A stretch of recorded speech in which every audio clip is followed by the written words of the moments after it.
அனைவருக்கும் வணக்கம். கிரிஜா சமையலுக்கு அன்புடன் வரவேற்கிறேன். இன்னைக்கு நம்ம ரொம்பவே ஹெல்த்தியான சாண்ட்விச் ரெசிபிஸ் தான் பார்க்க போறோம். ஹெல்த்தி மட்டும் இல்லை, இது ரொம்ப டேஸ்டியாகவும் இருக்கும். அதே நேரத்தில் புரோட்டீன் அதிகமாக இருக்கிற சாண்ட்விச் ரெசிபிஸ் தான் பார்க்க போறோம். டயட்ல இருக்கிறவங்க மார்னிங் பிரேக்ஃபாஸ்ட், அப்படி இல்லைன்னா நைட்டு டின்னருக்கு இந்த ரெசிபி ட்ரை பண்ணி நம்ம சாப்பிடலாம். அப்படி இல்லைன்னா ஸ்கூல் பிள்ளைங்களுக்கு லஞ்ச் பாக்ஸ் ரெசிபியாகவும் நம்ம இந்த ரெசிபிஸை கொடுக்கலாம். ப்ரோட்டீன் அதிகமாக இருக்கு, அது மட்டும் இல்லாமல் ரொம்பவே டேஸ்ட் நல்லா இருக்கும், ரொம்பவே விரும்பி சாப்பிடுவாங்க. இந்த ரெசிபி எல்லாமே வீட் பிரெட்டு மல்டிகிரெயின் பிரெட்ல வச்சு தான் நான் செஞ்சுருக்கேன். நீங்களும் டயட்ல இருந்தீங்கன்னா வீட் பிரெட் அப்படி இல்லைன்னா மல்டிகிரெயின் பிரெட் யூஸ் பண்ணிக்கோங்க. இந்த சாண்ட்விச் ரெசிபிஸ் எப்படி செய்யறதுன்னு பாக்குறதுக்கு முன்னாடி கிரிஜா சமையல் நீங்க இன்னும் சப்ஸ்கிரைப் பண்ணலன்னா சப்ஸ்கிரைப் பண்ணிக்கோங்க. பக்கத்துல இருக்கிற பெல் ஐக்கான் பிரஸ் பண்ணிக்கோங்க. அப்பதான் நான் போடுற வீடியோ உங்களுக்கு உடனடியாக வந்து சேரும். வாங்க குயிக்கா வீடியோக்குள்ள போடலாம். ஃபர்ஸ்ட் நம்ம ராஜ்மா சீஸ் சாண்ட்விச் எப்படி செய்யறதுன்னு தான் பார்க்க போறோம். இதுல நான் நார்மலான சீஸ் ஸ்லைஸ் தான் சேர்த்திருக்கேன். டயட்ல இருக்கிறவங்க லோ ஃபேட் காட்டேஜ் சீஸ் அந்த மாதிரி யூஸ் பண்ணிக்கலாம். ராஜ்மா சீஸ் சாண்ட்விச் செய்யறதுக்கு நான் 1/4 கப் அளவு ராஜ்மாவை நைட்டே ஊற வச்சுட்டேன். ஓவர் நைட் ராஜ்மாவை ஊற வச்சுட்டு மார்னிங் கொஞ்சமா தண்ணி ஊற்றி நல்லா வேக வச்சு எடுத்துக்கோங்க. மீடியம் ஃப்ளேம்லேயே வச்சு 8ல இருந்து 10 விசில் வச்சு எடுத்தா நல்லா வெந்து வந்துடும். ராஜ்மால புரோட்டீன் அதிகமா இருக்கும், அதே நேரத்துல கிட்னிக்கு ரொம்பவே நல்லது. ராஜ்மாவை வேக வச்சு தனியா வச்சிடுங்க. அடுத்த ஒரு கடாயில 2 டேபிள் ஸ்பூன் அளவுக்கு எண்ணெய் சேர்த்துக்கலாம். எண்ணெய் நல்லா சூடானதும் ஒரு மீடியம் சைஸ் வெங்காயம் பொடியாக கட் பண்ணி எடுத்து வச்சிருக்கேன், அது சேர்த்துக்கிறேன். வெங்காயம் சேர்த்து 2 நிமிஷம் நல்லா வதக்கிக்கலாம். சாண்ட்விச்சுக்கு காயெல்லாம் ரொம்ப நேரம் வதக்கணும்னு அவசியம் இல்லை. வெங்காயம் சேர்த்து சும்மா ஒரு நிமிஷம் நல்லா வதங்கினா போதும். வெங்காயம் சேர்த்து 1 நிமிஷம் நல்லா வதக்கிட்டதுக்கு அப்புறமா 1/4 டீஸ்பூன் அளவுக்கு மட்டும் இஞ்சி பூண்டு விழுது சேர்த்துக்கலாம். அந்த சாண்ட்விச்சுக்கு ஃப்ளேவர் எடுத்து கொடுக்கறதுக்காக 1/4 டீஸ்பூன் அளவுக்கு மட்டும் இஞ்சி பூண்டு விழுது சேர்த்துக்காங்க. அதையும் ஒரு நிமிஷம் நல்லா வதக்கிட்டதுக்கு அப்புறமா ஒரு மீடியம் சைஸ் தக்காளி சேர்த்து நல்லா கிளறி விட்டுக்காங்க. நல்லா குழைய வதக்கிடாதீங்க. அடுத்தது மசாலாலாம் சேர்த்துக்கலாம். 1/2 டீஸ்பூன் அளவுக்கு வெறுமிளகாத்தூள் சேர்த்துக்கலாம். 1/4 டீஸ்பூன் அளவுக்கு மல்லித்தூள், இன்னும் நல்ல ஃப்ளேவர் கொடுக்கறதுக்காக 1/2 டீஸ்பூன் அளவுக்கு சீரகத்தூள், 1/4 டீஸ்பூன் அளவுக்கு ஆம்சூர் பவுடர், 1/4 டீஸ்பூன் அளவுக்கு கரம் மசாலா சேர்த்துக்கலாம். தேவையான அளவு கொஞ்சமாக உப்பு பார்த்து சேர்த்துக்கங்க. சேர்த்து இதையும் நல்லா அந்த மசாலா பச்சை ஸ்மெல் போகிற அளவு மட்டும் வதக்கிக்கலாம். மசாலாவுடைய பச்சை ஸ்மெல் போகிறதுக்காக 2 டேபிள் ஸ்பூன் அளவுக்கு மட்டும் தண்ணி சேர்த்துக்கிறேன். தண்ணி சேர்த்து நல்லா வதக்கிட்டா அந்த மசாலாவுடைய பச்சை ஸ்மெல் போகும். மசாலாவில் தண்ணியெலாம் சேர்த்து நல்லா வதக்கிட்டதுக்கு அப்புறமா ஒரு மீடியம் சைஸ் குடமிளகாய் கட் பண்ணி எடுத்து வச்சுருந்தேன், அதையும் சேர்த்துக்கிறேன். இதையும் 2 நிமிஷம் நல்லா வதக்கிக்கங்க. அடுத்து நம்ம வேக வச்சு எடுத்து வச்சிருந்த ராஜ்மா சேர்த்துக்கலாம். ராஜ்மா சேர்த்து நல்லா மிக்ஸ் பண்ணிக்கலாம். மிக்ஸ் பண்ணிட்டதுக்கு அப்புறமா நம்ம ஒரு மேஷரை வச்சு நல்லா மேஷ் பண்ணிக்கலாம். நல்லா மிக்ஸ் பண்ணதுக்கு அப்புறமா மேஷர் வச்சு நல்லா மேஷ் பண்ணிக்கங்க. நம்ம பிரெட் உள்ள வச்சு சாப்பிட போறதுனால கொஞ்சம் மேஷ் பண்ண மாதிரி இருந்தால் நல்லா இருக்கும். அதனால ஒன்றும் பாதியமாக ஃபுல்லாக மேஷ் பண்ணணும்னு அவசியம் இல்லை, ஒன்றும் பாதியமாக நல்லா மேஷ் பண்ணிக்கங்க. ராஜ்மா சேர்த்து நல்லா மேஷ் பண்ணதுக்கு அப்புறமா 1/2 டீஸ்பூன் அளவுக்கு மட்டும் மிளகுத்தூள் சேர்த்துக்கலாம். மிளகுத்தூள் சேர்த்து நல்லா மிக்ஸ் பண்ணி விட்டுருங்க ஒரு முறை. கடைசியாக கொத்தமல்லி கொஞ்சம் சேர்த்துக்கலாம். கொத்தமல்லியும் சேர்த்து நல்லா மிக்ஸ் பண்ணி விட்டுருங்க. நம்ம சாண்ட்விச்சில் வச்சு சாப்பிட்றதுக்கு ராஜ்மா கிரேவி ரெடி ஆயிடுச்சு. இதை லைட்டாக ஆற விட்டுருங்க. ஆற விட்டதுக்கு அப்புறமா ஒரு ஹோல் வீட் பிரெட் ஸ்லைஸ் தான் எடுத்திருக்கேன். ஹோல் வீட் பிரெட்டான்னு பார்த்து செக் பண்ணி வாங்கிக்கோங்க. அதில் 1 டேபிள் ஸ்பூன் அளவுக்கு சாஸை அப்ளை பண்ணிக்கலாம். சாஸ் சேர்த்து நல்லா தடவி விட்டதுக்கு அப்புறமா நம்ம ரெடி பண்ணி வச்சுருந்த ராஜ்மா கிரேவியை அதில் சேர்த்துக்கலாம். சேர்த்து நல்லா ஸ்ப்ரெட் பண்ணி விட்டுருங்க. பிரெட்டில் எல்லா சைடும் கரெக்டாக வர மாதிரி ஸ்ப்ரெட் பண்ணி விட்டுருங்க. ஸ்ப்ரெட் பண்ணதுக்கு அப்புறமா சீஸ் ஸ்லைஸ் எடுத்திருக்கேன். உங்களுக்கு சீஸ் ஸ்லைஸ் வேண்டாம், உங்களுக்கு ஹெல்த்தியாக இன்னும் வேணும்னா மொசரல்லா சீஸ் ஆட் பண்ணிக்கோங்க. குழந்தைங்களுக்குலாம் பிடிக்கும்ன்றதுனால நான் நார்மலான சீஸ் ஸ்லைஸை எடுத்துக்கிறேன். சீஸ் ஸ்லைஸை மிடில் வச்சுட்டு மேலே இன்னொரு பிரெட்டை வச்சுக்கலாம். இதே மாதிரியே எத்தனை பிரெட் ஸ்லைஸ் வேணுமோ அதுக்கேற்ற மாதிரி நீங்கள் ரெடி பண்ணிக்கோங்க. அடுத்து தவா சூடு பண்ணிக்கலாம். தோசைக்கல்லை சூடு பண்ணி பட்டர் அப்ளை பண்ணிக்கலாம். பட்டர் சேர்த்து நல்லா மெல்ட் ஆனதும் நம்ம ரெடி பண்ணி வச்சிருக்கிற பிரெட் ஸ்லைஸை சேர்த்துக்கலாம். சேர்த்து 2 சைடும் நல்லா கோல்டன் ப்ரௌன் கலர் வர அளவு மீடியம் ஃப்ளேம்லேயே வச்சு குக் பண்ணிக்கணும். மேலேயும் கொஞ்சம் பட்டர் அப்ளை பண்ணிக்கோங்க. ஒரு சைடு நல்லா அந்த கிறிஸ்பினஸ் வந்ததுக்கு அப்புறமா இன்னொரு சைடு திருப்பி போட்டுக்கலாம். லைட் ப்ரௌன் கலர் வரணும், அப்பதான் அந்த சாண்ட்விச்க்கான டேஸ்ட் நல்லா இருக்கும். இன்னொரு சைடும் நல்லா ரோஸ்ட் ஆனதுக்கு அப்புறமா நம்ம சாண்ட்விச் எடுத்துடலாம்.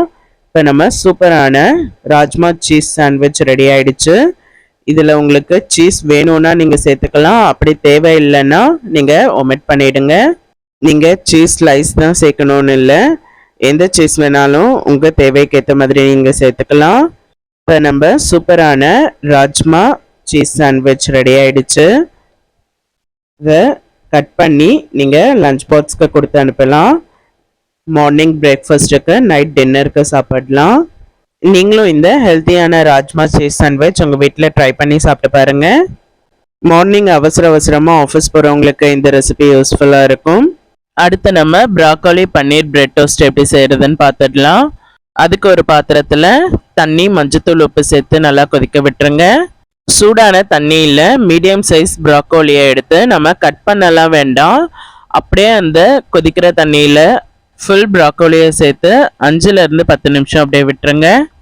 ப்ராக்கோலி, காலிஃப்ளவர்லாம் நம்ம இந்த மாதிரி செய்யும்போது அதில் இருக்கிற பூச்சி புழுலாம் செத்துடும். அடுத்து சாதாரண தண்ணியில் ஒரு முறை நல்லா அலசிக்கங்க. அலசிட்டு கேரட், தேங்காய் துருவுறதுல துருவி எடுத்துக்கங்க. நான் எதுவுமே கட் பண்ணலை, கட் பண்ணாமல் அப்படியே துருவி எடுத்துக்கிட்டேன். ப்ராக்கோலியை துருவி தனியாக எடுத்து வச்சதுக்கு அப்புறமா ஒரு கடாயில் 1 டேபிள் ஸ்பூன் அளவுக்கு எண்ணெய் சேர்த்துக்கலாம். எண்ணெய் நல்லா சூடானதும் 1/4 டீஸ்பூன் அளவுக்கு சீரகம் சேர்த்துக்கலாம். சீரகம் சேர்த்து ஒரு மீடியம் சைஸ் வெங்காயம் பொடியாக கட் பண்ணி எடுத்து வச்சுருக்கேன், அதையும் சேர்த்துக்கிறேன். ரொம்பலாம் வெங்காயம் வதங்க வேண்டாம், கொஞ்ச நேரம் ஒரு நிமிஷம் நல்லா வதங்கிட்டதுக்கப்புறமா 3/4 டீஸ்பூன் அளவுக்கு இஞ்சி பூண்டு விழுது சேர்த்துக்கலாம். இஞ்சி பூண்டு விழுது சேர்த்து பச்சை ஸ்மெல் போகிற அளவு நல்லா வதக்கிக்கங்க. அடுத்து ஒரு மீடியம் சைஸ் கேரட் துருவி எடுத்து வச்சுருந்தேன், அதையும் சேர்த்துக்கிறேன். கூடவே ஒரு மீடியம் சைஸ் குடமிளகா கட் பண்ணி எடுத்து வச்சுருந்தேன், அதையும் சேர்த்துக்கிறேன். ஒரு பச்சை மிளகா கட் பண்ணி எடுத்து வச்சுருந்தது, அதையும் சேர்த்துக்கிறேன். துருவி வச்சுருந்த ப்ராக்கோலியை சேர்த்துக்கலாம். எல்லா காயுமே மொத்தமாக சேர்த்து ப்ராக்கோலி மட்டும் நல்லா வதங்கணும், அதுக்காக டைம் கொடுத்து வதக்கிக்கங்க. இப்போ அதுலேயே தண்ணி விட்டு வரும், தண்ணியெலாம் நல்லா சுண்டுற அளவு நல்லா வதக்கிக்கணும். தண்ணியெலாம் சுத்தமாக இல்லாமல் ட்ரை ஆனதுக்கப்புறமா உப்பு தேவையான அளவு சேர்த்துக்கலாம். 1/4 டீஸ்பூன் அளவுக்கு மட்டும் மஞ்சத்தூள் சேர்த்துக்கலாம். 1/2 டீஸ்பூன் அளவுக்கு தனியாத்தூள் சேர்த்துக்கலாம். 1/4 டீஸ்பூன் அளவுக்கு கரம் மசாலா சேர்த்துக்கலாம். 3/4 டீஸ்பூன் அளவுக்கு மிளகுத்தூள் சேர்த்துக்கலாம். 1/4 டீஸ்பூன் அளவுக்கு ரெட் சில்லி ஃப்ளேக்ஸ் சேர்த்துக்கலாம். காஞ்ச மிளகாவை மிக்சியில் ஒன்றும் அதிகமாக அரைச்சி சேர்க்கறது தான் ரெட் சில்லி ஃப்ளேக்ஸு. ஒரிகானோ ஒரு 1/2 டீஸ்பூன் அளவு சேர்த்துக்கலாம். இதெல்லாம் சாண்ட்விச்சில் சேர்த்து செய்யும்போது ரொம்ப டேஸ்ட்டும் நல்லா இருக்கும், ஃப்ளேவரும் நல்லா எடுத்து கொடுக்கும். இதெல்லாம் சேர்த்ததுக்கப்புறமா நல்லா மிக்ஸ் பண்ணி விட்டுருங்க. மிக்ஸ் பண்ணதுக்கப்புறமா 1/4 கப் அளவுக்கு பன்னீர் துருவி எடுத்து வச்சுருந்தேன், அதையும் சேர்த்துக்கிறேன். சேர்த்து பன்னீரோட சேர்த்து நல்லா மிக்ஸ் பண்ணிவிடுங்க. கடைசியாக பன்னீரோட சேர்த்து நல்லா மிக்ஸ் பண்ணதுக்கப்புறமா கொஞ்சமாக கொத்தமல்லி சேர்த்து அதையும் சேர்த்து நல்லா மிக்ஸ் பண்ணிக்கலாம். நம்ம ப்ராக்கோலி பன்னீர் மசாலா ரெடி ஆயிடுச்சு. லைட்டாக ஆற விட்டுருங்க. ஆற விட்டதுக்கப்புறமா நம்ம ப்ரெட்டில் சேர்க்கும் போது தான் நல்லா நீர்த்து போகாது, இல்லைன்னா நீர்த்து போயிடும். இதுக்கு நான் மல்டிக்ரெயின் பிரெட் எடுத்து எல்லாத்துலேயுமே நான் பட்டர் அப்ளை பண்ணிக்கிறேன். பட்டர் அப்ளை பண்ணிவிட்டு நம்ம ரெடி பண்ணி வச்சுருந்த ப்ராக்கோலி மசாலாவை ப்ரெட்டில் சேர்த்துக்கலாம். ப்ராக்கோலி மசாலாவை ஃபுல்லாக ஸ்ப்ரெட் பண்ணிவிட்டு இன்னொரு ப்ரெட்டை நம்ம அது மேலே சேர்த்து முடிக்கலாம்.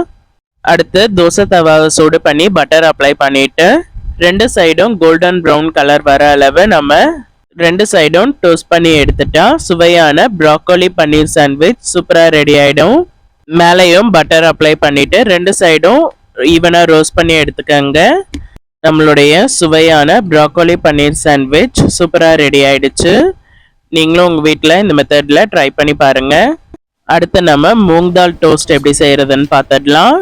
இந்த டோஸ்ட்டு சிறுபருப்பில் செய்கிறது ரொம்பவே டேஸ்ட்டாக இருக்கும். அதுக்கு 1/2 கப் அளவு சிறுபருப்பை 1/2 மணி நேரம் சுடு தண்ணியில் ஊற வச்சிடலாம். ஃபஸ்ட்டு சிறுபருப்பை ஒரு பாத்திரத்தில் சேர்த்து 2 முறை நல்லா அலசி எடுத்துகிட்டு வந்துடுங்க. அலசி எடுத்துகிட்டு வந்துட்டு சுடு தண்ணியில் ஒரு 1/2 மணி நேரம் ஊற வச்சுக்கலாம். சுடு தண்ணியில் சேர்த்து ஊற வைக்கும்போது பருப்பு நல்லா ஊறி வந்துடும். பருப்பு அரை மணி நேரம் நல்லா ஊறினதுக்கு அப்புறமா ஒரு மிக்ஸி ஜார்ல சேர்த்துக்கலாம். மிக்ஸி ஜார்ல கூடவே ஒரு பச்சை மிளகாய் சேர்த்துக்கலாம். சேர்த்து கொஞ்சமா தண்ணி ஊற்றி இதை நல்லா ஃபைன் பேஸ்டா அரைச்சி எடுத்துட்டு வந்துடலாம். நல்லா அரைச்சி எடுத்துட்டு வந்துட்டு இதை ஒரு பவுல்ல மாத்திக்கங்க. ரொம்ப தண்ணி ஊற்றிடாதீங்க, கொஞ்சம் திக்கான பேஸ்டாவே இருக்கட்டும். அதில் 1/4 டீஸ்பூன் அளவுக்கு மஞ்சத்தூள், அரை டீஸ்பூன் அளவுக்கு சாட் மசாலா தூள் சேர்த்துக்கலாம்.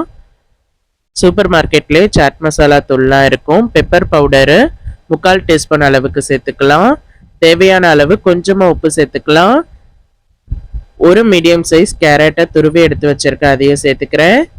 ஒரு மீடியம் சைஸ் குடமிளகா கட் பண்ணி எடுத்து வச்சிருந்தேன், அதையும் சேர்த்துக்கிறேன். கூடவே ஒரு மீடியம் சைஸ் வெங்காயம் பொடியாக கட் பண்ணதையும் சேர்த்துக்கலாம். சேர்த்து இதை எல்லாத்தையும் நல்லா மிக்ஸ் பண்ணி விட்டுருங்க. காய்கறி மசாலாலாம் சேர்த்து நல்லா மிக்ஸ் பண்ணி விட்டதுக்கு அப்புறமா இஞ்சி பூண்டு விழுது அரை டீஸ்பூன் அளவு சேர்த்துக்கலாம். கஸ்தூரி மேத்தி பவுடரு நல்லா கசக்கி சேர்த்துக்கங்க. வறுத்து பொடி பண்ணி கூட சேர்த்துக்கலாம். நல்லா டேஸ்டாகவும் இருக்கும், வாசமாகவும் இருக்கும். இது எல்லாத்தையும் சேர்த்து நல்லா மிக்ஸ் பண்ணிக்கோங்க. கஸ்தூரி மேத்தி பவுடர் இல்லைன்னா நீங்கள் கொத்தமல்லி இலை கூட நல்லா பொடியாக கட் பண்ணி சேர்த்துக்கங்க. அடுத்து தோசை தவாவில் பட்டர் அப்ளை பண்ணிவிட்டு ப்ரெட்டில் நம்ம ரெடி பண்ணி வச்சுருந்த மாவை பரவலாக ஸ்ப்ரெட் பண்ணிக்கோங்க. ஸ்ப்ரெட் பண்ணதுக்கப்புறமா நம்ம தோசை தவாவில் சேர்த்துக்கலாம். சேர்த்து இன்னொரு சைடும் நம்ம பேட்டரை பரவலாக ஸ்ப்ரெட் பண்ணிக்கலாம். ஃபஸ்ட்டு ப்ரெட்டு மேலே பட்டரு இல்லை நெய் அப்ளை பண்ணிக்கோங்க. அப்ளை பண்ணிட்டதுக்கப்புறமா நம்ம பேட்டரையும் அது மேலே சேர்த்துக்கலாம். எல்லா இடத்துலையும் நல்லா பரவலாக ஸ்ப்ரெட் பண்ணிக்கோங்க. இதே மாதிரியே நம்ம எல்லா ப்ரெட்டையும் ரெடி பண்ணிக்கலாம். ஃபஸ்ட்டு பட்டர் அப்ளை பண்ணிவிட்டு அடுத்து நம்ம அந்த பேட்டரை அப்ளை பண்ணி எல்லா ப்ரெட்டையும் ரோஸ்ட் பண்ணி எடுத்துக்க போகிறோம். அடுப்பை மீடியம் ஃப்ளேம்லேயே வச்சு 2 சைடும் நல்லா கோல்டன் ப்ரௌன் கலர் வர அளவு ரோஸ்ட் பண்ணி எடுத்தால் நம்மளுடைய சுவையான சூப்பரான மூங் தால் டோஸ்ட் ரெடி ஆயிடுச்சு. இது குழந்தைங்களுக்கு லஞ்ச் பாக்ஸ் ரெசிபியாகவும் நம்ம வச்சு கொடுக்கலாம். அப்படி இல்லைன்னா மார்னிங் பிரேக்ஃபாஸ்ட்டுக்கு சூப்பரான ஹெல்த்தியான பிரேக்ஃபாஸ்ட் ரெடி ஆயிடுச்சு. இந்த மூங் தால் டோஸ்ட்டுக்கு நம்ம டொமேட்டோ கெட்சப் அப்படி இல்லைன்னா சில்லி சாஸ் வச்சு சாப்பிடணும்னா ரொம்ப டேஸ்ட்டாக இருக்கும். இல்லைன்னா நைட்டு டின்னருக்குமே ஒரு ஹெல்த்தியான டின்னராக நம்ம இதை ரெடி பண்ணி சாப்பிட்டுடலாம். நீங்களும் மறக்காமல் இதை உங்கள் வீட்டில் ட்ரை பண்ணி பாருங்கள். அடுத்து நம்ம எள்ளும் உருளைக்கிழங்கும் சேர்த்து ஒரு மசாலா சாண்ட்விச் எப்படி செய்கிறதுன்னு பார்க்கலாம். இந்த சாண்ட்விச் குழந்தைங்கள்லேருந்து பெரியவங்க வர எல்லாருமே ரொம்பவே விரும்பி சாப்பிடுவாங்க. 3 உருளைக்கிழங்க பாதியாக கட் பண்ணி நல்லா வேக வச்சு எடுத்துக்கலாம். வேக வச்ச உருளைக்கிழங்க நல்லா மேஷ் பண்ணி எடுத்துக்கோங்க. ஒரு ஃபோர்க்கை அப்படியே இல்லைன்னா மேஷரை வச்சு நல்லா மேஷ் பண்ணி எடுத்துக்கோங்க. ஒரு மீடியம் சைஸ் கேரட் துருவி எடுத்து வச்சுருக்கேன், அதையும் சேர்த்துக்கிறேன். கூடவே ஒரு மீடியம் சைஸ் குடமிளகா கட் பண்ணி எடுத்து வச்சுருந்தேன், அதையும் சேர்த்துக்கிறேன். ஒரே ஒரு பச்சை மிளகா பொடியாக கட் பண்ணி எடுத்து வச்சுருந்ததையும் சேர்த்துக்கலாம். அரை டீஸ்பூன் அளவுக்கு வெறுமிளகாத்தூள் சேர்த்துக்கலாம். நல்ல ஃப்ளேவர் எடுத்து கொடுக்கறதுக்காக அரை டீஸ்பூன் அளவுக்கு சாட் மசாலா தூள் சேர்த்துக்கலாம். சாண்ட்விச் ரெசிபிக்கு சாட் மசாலா சேர்க்கும் போது நல்ல புளிப்புத்தன்மையோட டேஸ்ட் எடுத்து கொடுக்கும். கரம் மசாலா 1/4 டீஸ்பூன் அளவுக்கு சேர்த்துக்கலாம். வீட்டிலையே பொடி பண்ணி வச்சுருந்த சீரகத்தூள் அரை டீஸ்பூன் அளவுக்கு சேர்த்துக்கலாம். மிளகுத்தூள் அரை டீஸ்பூன் அளவுக்கு வீட்டிலையே இதெல்லாம் பொடி பண்ணி வச்சுக்கோங்க. உப்பு தேவையான அளவு சேர்த்துக்கலாம். கொஞ்சமாக கொத்தமல்லி இலை சேர்த்துக்கலாம். இதெல்லாம் சேர்த்துட்டு நல்லா மிக்ஸ் பண்ணிக்கோங்க. உருளைக்கிழங்கு மசாலாலாம் நல்லா சேர்ந்து வர மாதிரி நல்லா மிக்ஸ் பண்ணிக்கணும். உருளைக்கிழங்குலாம் நல்லா மிக்ஸ் பண்ணி தனியாக வச்சுடுங்க. அடுத்து ப்ரெட்டை ஹாஃப் ஸ்லைஸாக ட்ரையாங்கிள் ஷேப்பில் கட் பண்ணிக்கோங்க. ட்ரையாங்கிள் ஷேப்பில் கட் பண்ணிவிட்டு ஃபஸ்ட்டு டொமேட்டோ கெட்சப் எடுத்து ப்ரெட்டில் அப்ளை பண்ணிக்கோங்க. டொமேட்டோ கெட்சப்பு நல்லா பரவலாக அப்ளை பண்ணதுக்கப்புறமா நம்ம ரெடி பண்ணி வச்சுருந்த பொட்டேட்டோ மசாலாவை மேலே ஸ்ப்ரெட் பண்ணிக்கோங்க. மேலே பொட்டேட்டோ மசாலா ஈவனாக ஸ்ப்ரெட் பண்ணி விட்டதுக்கப்புறமா ஒரு பிளேட்டில் வெள்ளை எள்ளு எடுத்துக்கோங்க. வெள்ளை எள்ளு சேர்க்கும்போது இன்னும் டேஸ்ட்டாக இருக்கும். நம்ம பொட்டேட்டோ மசாலா ஸ்ப்ரெட் பண்ணி வச்சுருந்த இடத்துல லைட்டாக ப்ரெஸ் பண்ணால் பொட்டேட்டோ மசாலாவோட அந்த எள்ளெல்லாம் ஒட்டி வரும். இதே மாதிரியே எல்லா பிரெட் ஸ்லைஸுமே நீங்கள் ரெடி பண்ணி வச்சுக்கோங்க. அடுத்து ஒரு தோசை தவாவில் பட்டர் அப்ளை பண்ணிக்கலாம். பட்டர் அப்ளை பண்ணிவிட்டு நம்ம சுட்டு எடுத்தா எள்ளு பொட்டேட்டோ சாண்ட்விச் சூப்பராக ரெடி ஆகிடும். இந்த எள்ளு பொட்டேட்டோ சாண்ட்விச் ரொம்பவே டேஸ்ட்டாக இருக்கும். குட்டீஸ்லாம் ரொம்பவே விரும்பி சாப்பிடுவாங்க. நீங்களும் இதே மாதிரி மெத்தடில் உங்கள் வீட்டில் ட்ரை பண்ணி பாருங்கள். இல்லை நம்ம பட்டர்லாம் அப்ளை பண்ணிட்டு சுட்டு எடுக்கும் போது ரொம்பவே கிறிஸ்பினஸோட ரொம்ப டேஸ்டா முறுமுறுன்னு நல்லா இருக்கும். நீங்களும் இந்த எல்லோ பொட்டேட்டோ சாண்ட்விச் உங்க வீட்டில் ட்ரை பண்ணி பாருங்க. அடுத்து நம்ம கர்ட் பன்னீர் சாண்ட்விச் எப்படி செய்யறதுன்னு பார்த்துடலாம். கர்ட் பன்னீர் சாண்ட்விச் செய்யறதுக்கு நமக்கு கர்ட் ரொம்ப நல்லா திக்கா இருக்கணும். கெட்டி தயிரை நல்லா ஃபில்டர் பண்ணி எடுத்துக்கங்க. அடுத்த ஒரு கடாயில் 1 டேபிள் ஸ்பூன் அளவுக்கு எண்ணெய் சேர்த்துக்கலாம். கடாயில் எண்ணெய் சேர்த்து நல்லா பொடியாக கட் பண்ணி எடுத்துருக்கிற பன்னீரை ஒரு 2 நிமிஷம் நல்லா ரோஸ்ட் பண்ணி எடுத்துக்கலாம். ரோஸ்ட் பண்ணி நம்ம பிரெட் சாண்ட்விச்சில் வச்சு சாப்பிடும்போது ரொம்பவே டேஸ்ட்டாக இருக்கும். லைட்டாக கோல்டன் ப்ரௌன் கலர் வர அளவு கொஞ்சம் ரோஸ்ட் பண்ணி எடுத்துக்கங்க. அடுத்து அதே கடாயில் இன்னும் 1 டீஸ்பூன் அளவுக்கு எண்ணெய் சேர்த்து இஞ்சி பூண்டு விழுது 1 டீஸ்பூன் அளவுக்கு சேர்த்துக்கலாம். 2 நிமிஷம் அந்த இஞ்சி பூண்டு பச்சை வாசம் போடுற அளவு நல்லா வதக்கிக்கலாம். இஞ்சி பூண்டோடைய பச்சை வாசம்லாம் போனதுக்கு அப்புறமா 1/4 டீஸ்பூன் அளவுக்கு மஞ்சத்தூள் சேர்த்துக்கங்க. அடுப்பை சிம்ல வச்சுக்கோங்க. தனியாத்தூள் 3/4 டீஸ்பூன் அளவுக்கு சேர்த்துக்கங்க. கரம் மசாலா 3/4 டீஸ்பூன் அளவுக்கு சேர்த்துக்கங்க. சீரகத்தூள் வீட்டிலையே அரைச்சி பொடி பண்ணி வச்சிருந்த சீரகத்தூள் 1/2 டீஸ்பூன் அளவு சேர்த்துக்கங்க. இதெல்லாம் ஒரு 2 நிமிஷம் அந்த பச்சை வாசம் போகிற அளவு நல்லா வதக்கிக்கலாம். உங்களுக்கு அந்த எண்ணெயிலே வதக்க முடியலன்னா லைட்டாக தண்ணி தெளிச்சுக்கிட்டு நம்ம வதக்கிக்கலாம். 1 டேபிள் ஸ்பூன் அளவு தண்ணி ஊற்றிட்டு நீங்கள் வதக்கிக்கிட்டிங்கன்னா அந்த பச்சை வாசம்லாம் சீக்கிரமாக போயிடும். நம்ம சேர்த்து இருக்கிற மசாலாவுடைய பச்சை ஸ்மெல்லாம் போய் எண்ணெய்லாம் பிரிஞ்சு வந்ததுக்கு அப்புறமா ஒரு மீடியம் சைஸ் குடமிளகா கட் பண்ணி எடுத்து வச்சிருந்தேன், அதையும் சேர்த்துக்கலாம். ஒரு மீடியம் சைஸ் வெங்காயம் கட் பண்ணி எடுத்து வச்சிருந்தேன், அதையும் சேர்த்துக்கிறேன். வெங்காயம் குடமிளகாலாம் சேர்த்து ஒரு 2-3 நிமிஷம் நல்லா வதக்கிக்கங்க. அதிக நேரம் வதக்கணும்னு இல்லை. நமக்கு குடமிளகா வெங்காயம்லாம் ரொம்ப அதிகமாக வதங்காம மிதமான தீயிலே வச்சு ஒரு 2 நிமிஷம் வதக்கினா போதும். அடுத்து நான் சுத்தமாக தண்ணியே இல்லாமல் கெட்டி தயிர் எடுத்துக்கிறேன். ஒரு 1/2 கப் அளவு சேர்த்துக்கங்க. காட்டன் துணியில் தயிரை ஒரு 2 மணி நேரம் அப்படியே விட்டுட்டிங்கன்னா அதில் இருக்கிற தண்ணியெலாம் போயிட்டு நமக்கு கெட்டியான தயிர் கிடச்சிடும். தயிர் சேர்த்துட்டு நம்ம மசாலாவோட சேர்ந்து வர மாதிரி நல்லா மிக்ஸ் பண்ணிக்கலாம். தயிர் சேர்த்து லோ மீடியம் ஃப்ளேம்லேயே வச்சுக்கோங்க, இல்லைன்னா தயிர் திரிஞ்சு வந்த மாதிரி ஆகிடும். லோ மீடியம் ஃப்ளேம்லேயே வச்சு நம்ம கிளறும் போது தான் கரெக்டாக இருக்கும். அடுத்து தேவையான அளவு உப்பு சேர்த்துக்கலாம். தயிரை சேர்த்து நல்லா மிக்ஸ் பண்ணதுக்கு அப்புறமா உப்பு சேர்த்துக்கங்க. நம்ம தயிரை சேர்க்கும் போதே லோ ஃப்ளேமில் வச்சுட்டு தான் நம்ம கலக்கிக்கணும், அப்போ தான் நமக்கு திரிஞ்சு வராது. தயிர் உப்பெல்லாம் சேர்த்து நல்லா மிக்ஸ் பண்ணி விட்டதுக்கு அப்புறமா 3/4 டீஸ்பூன் அளவுக்கு மிளகுத்தூள் சேர்த்துக்கலாம். மிளகுத்தூள் சேர்த்து நல்லா கிளறி விட்டுக்கங்க. மிளகுத்தூளும் சேர்த்து நல்லா மிக்ஸ் பண்ணதுக்கு அப்புறமா நம்ம ரோஸ்ட் பண்ணி எடுத்து வச்சிருந்த பன்னீரை சேர்த்து நல்லா மிக்ஸ் பண்ணிக்கலாம். கூடவே கொஞ்சமாக கொத்தமல்லி இலை பொடியாக கட் பண்ணி சேர்த்துக்கங்க. கொத்தமல்லி இலையும் சேர்த்து நல்லா மிக்ஸ் பண்ணதுக்கு அப்புறமா நமக்கு கர்ட் பன்னீர் மசாலா ரெடி ஆயிடுச்சு. அடுத்து நம்ம பிரெட்ல எப்போதும் போல ஸ்ப்ரெட் பண்ணிக்கலாம். நல்லா அந்த பிரெட்ல ஃபுல்லாக பரவுற மாதிரி ஸ்ப்ரெட் பண்ணிட்டு மேலே ஒரு பிரெட்டை வச்சுக்கோங்க. நான் மல்டிகிரெயின் பிரெட் தான் வாங்கியிருக்கேன். ஹோல் வீட்டோட மல்டிகிரெயினும் சேர்ந்து வர மாதிரி பார்த்து வாங்கிக்கோங்க. அடுத்து தோசை தவால பட்டர் அப்ளை பண்ணிக்கலாம். நம்ம ரெடி பண்ணி எடுத்து வச்சிருந்த பிரெட்டை சேர்த்து அது மேலேயும் பட்டர் அப்ளை பண்ணிக்கலாம். 1 நிமிஷம் நல்லா ரோஸ்ட் ஆனதுக்கு அப்புறமா திருப்பி போட்டுக்கோங்க. 2 சைடும் நல்லா கோல்டன் ப்ரௌன் கலர் வர அளவு நல்லா ரோஸ்ட் பண்ணி எடுத்துக்கோங்க. அப்போதான் பிரெட் சாண்ட்விச் ரொம்பவே டேஸ்ட்டாக இருக்கும். எல்லா பிரெட்மே இந்த மாதிரி 2 சைடுமே நல்லா ரோஸ்ட் பண்ணி வர அளவு எடுத்துக்கோங்க. இந்த கர்ட் பன்னீர் சாண்ட்விச்சும் நீங்கள் சாஸோட வச்சு சாப்பிடும்போது ரொம்பவே டேஸ்ட்டாக இருக்கும். லஞ்ச் பாக்ஸ் ரெசிபிக்கு நீங்கள் செஞ்சு கொடுக்கலாம். அப்படி இல்லைன்னா மார்னிங் பிரேக்ஃபாஸ்ட்டு நைட் டின்னருக்கு நம்ம எடுத்துக்கலாம். ரொம்பவே டேஸ்ட்டாக இருக்கும்.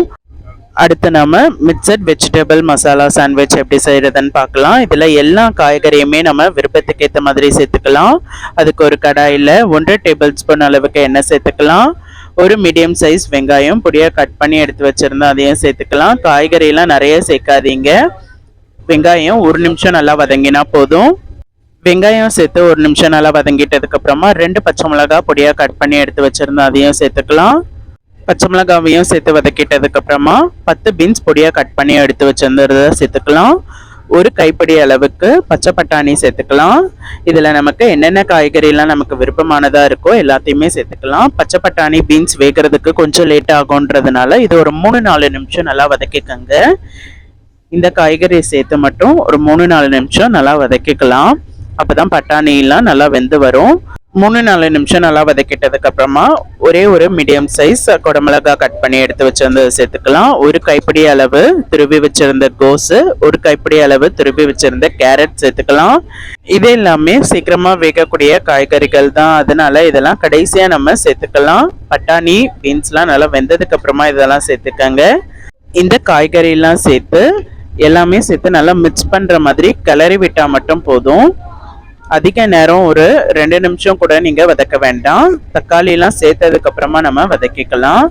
எல்லாத்தையும் சேர்த்து நல்லா மிக்ஸ் பண்ணி விட்டதுக்கு அப்புறமா நம்ம பொடியா கட் பண்ணி வச்சிருந்த தக்காளி, ஒரு 2 மீடியம் சைஸ் தக்காளி பொடியா கட் பண்ணி வச்சிருந்தேன், அதையும் சேர்த்துக்கிறேன்.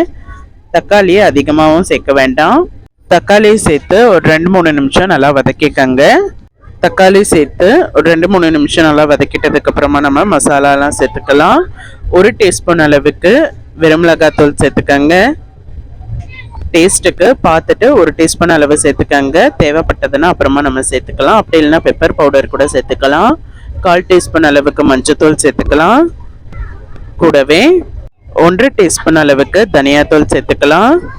1 டீஸ்பூன் அளவுக்கு ஆம்சூர் பவுடர் சேர்த்துக்கலாம். ட்ரை மேங்கோ பவுடர் 1 டீஸ்பூன் அளவு மட்டும் சேர்த்துக்கங்க. சீரகத்தூள் 1/2 டீஸ்பூன் அளவு சேர்த்துக்கங்க.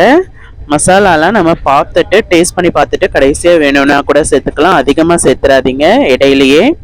உப்பு தேவையான அளவு சேர்த்துக்கங்க. சேர்த்து இது எல்லாத்தையுமே நம்ம நல்லா மிக்ஸ் பண்ணி விட்டுக்கலாம். ஒரு 2 நிமிஷம் மசாலாவுடைய பச்சை ஸ்மெல்லாம் போகட்டும், அது வர நல்லா மிக்ஸ் பண்ணி விட்டுக்கங்க. மசாலாவுடைய பச்சை ஸ்மெல்லாம் போய் நல்லா வரணும்னா கொஞ்சமாக நீங்கள் தண்ணி ஊற்றிக்கலாம். காய்கறியிலே நம்ம சேர்த்திருக்கிற கோஸ்லேயே தண்ணி விடும். அது மட்டும் இல்லாமல் உங்களுக்கு தேவைப்பட்டதுன்னா ஒரு 1/4 கப் அளவுக்கு மட்டும் தண்ணி சேர்த்துக்கலாம். தண்ணி கொஞ்சமாக தேவையான அளவு சேர்த்துட்டு நம்ம மூடி போட்டு தண்ணியெல்லாம் சுத்தமாக ட்ரை ஆகிற அளவு நம்ம மூடி போட்டு அப்படியே வச்சிடலாம்.